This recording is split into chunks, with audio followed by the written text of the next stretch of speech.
کائنات نے ہر پودے کو دو حصوں میں بانٹا ہے، ایک حصہ زمین کے اوپر جو دھوپ میں کھڑا رہتا ہے اور ایک حصہ زمین کے نیچے جو خاموشی سے جڑیں مضبوط کرتا رہتا ہے۔ اور جو پودا اوپر سے کمزور نظر آئے مگر نیچے سے جڑیں مضبوط رکھے وہی طوفانوں میں بھی کھڑا رہتا ہے۔ اور جب نکاح ایک ایسے انسان سے ہو جائے جو ساتھ رہ کر بھی توجہ نہ دے، پرواہ نہ کرے، تو دل میں ایک گہرا خلا پیدا ہو جاتا ہے۔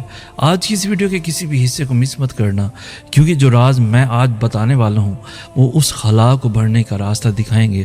تم نے نکاح میں وفا کا ارادہ کیا تھا، توقع رکھی تھی کہ محبت ملے گی، عزت ملے گی، مگر سامنے سے خاموشی، بے پرواہی اور نظر انداز کیے جانے کا سامنا ہے، اور تم پوچھتی ہو کہ اب اس حالت میں کیا کیا جائے۔ آج میں تمہیں وہ 4 گہرے ترین راز بتاؤں گا جو اس مشکل رشتے میں سکون کا راستہ دکھائیں گے، اور سب سے گہرا راز آخر میں، اس کے لیے آخر تک بنے رہنا۔ حضرت آسیہ علیہ السلام کو سوچو، جو فرعون جیسے ظالم اور بے رحم انسان کے گھر میں رہیں، جہاں محبت تو دور عزت تک نہیں تھی، مگر انہوں نے اپنے ایمان کو کبھی کمزور نہیں ہونے دیا، اور اللہ سے وہ دعا مانگی جو قرآن پاک میں ہمیشہ کے لیے محفوظ ہو گئی کہ آئے میرے رب، میرے لیے اپنے پاس جنت میں گھر بنا دے۔ یہ ثابت کرتا ہے کہ جس گھر میں انسان کی محبت نہ ملے وہاں بھی اللہ کی محبت کا دروازہ ہمیشہ کھلا رہتا ہے۔ یہاں پہ پہلا گہرا ترین راز یہ ہے کہ جس رشتے میں پرواہ نہ ملے وہاں سب سے پہلے اپنی توقعات کا رخ اللہ کی طرف موڑ دو، کیونکہ جتنی توجہ تم انسان سے چاہتی ہو، اگر وہی توجہ اللہ سے مانگی جائے تو دل کبھی خالی نہیں رہتا۔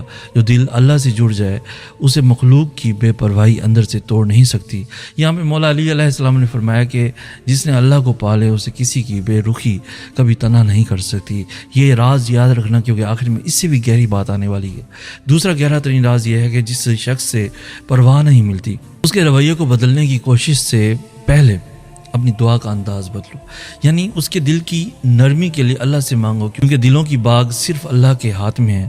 کوئی انسانی کوشش دل نہیں بدل سکتی جب تک اللہ خود نہ چاہے۔ یہاں پہ امام جعفر صادق علیہ السلام نے فرمایا کہ جو دل اللہ کے حکم سے نرم ہونا ہو وہ نرم ہو جاتا ہے، چاہے وہ پتھر کے جیسا کیوں نہ ہو۔ اس لیے شکوے کی بجائے دعا کو ہتھیار بناؤ۔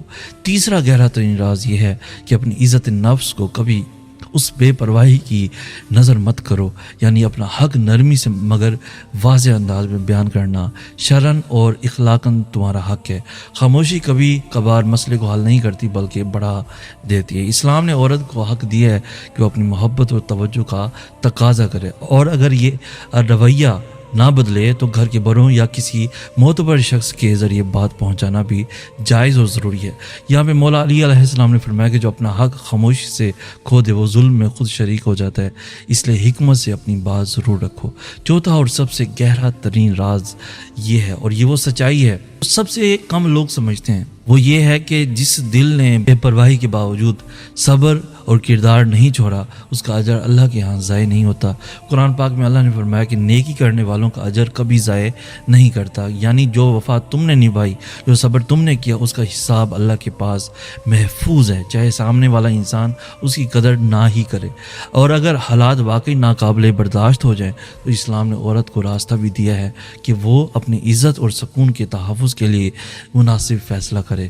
امام جعفر صادق علیہ السلام نے فرمایا کہ اللہ کسی عورت کو ظلم سہنے کے لیے پیدا نہیں کرتا بلکہ عزت کے ساتھ جینے کے لیے پیدا کرتے ہیں۔ اگر یہ الفاظ تمہارے دل کے کسی زخم پر مرہم بنے تو اس مرہم کو اپنے پاس مت رکھنا، یہ نسخہ کسی اور درد مند دل کے ساتھ بھی ضرور شیئر کرنا۔ وقت گزر جائے گا، یہ الفاظ شاید یاد نہ رہیں، مگر جو سکون آج تمہارے دل کو ملا ہے وہ یاد رہے گا، اور اگر یہ سکون کسی اور کو بھی پہنچانا چاہتے ہوئے تو یہ بات اس تک ضرور، یہ ویڈیو اس تک ضرور پہنچانا، اور ہمارے چینل سے جیسا ناز کو بھی یوٹیوب پر سبسکرائب کر لو تاکہ ایسی ہر بات، ہر راز تمہارے دل تک سب سے پہلے پہنچتا رہے۔ مزید ایسی خوبصورت انفارمیٹیو ویڈیوز کے لیے ہمارا فیس بک پیج، ٹک ٹاک پیج کو بھی ضرور فالو کر لو تاکہ ایسی ہر ویڈیو، ہر انفارمیٹیو ویڈیو آپ کو سب سے پہلے پہنچتی رہے۔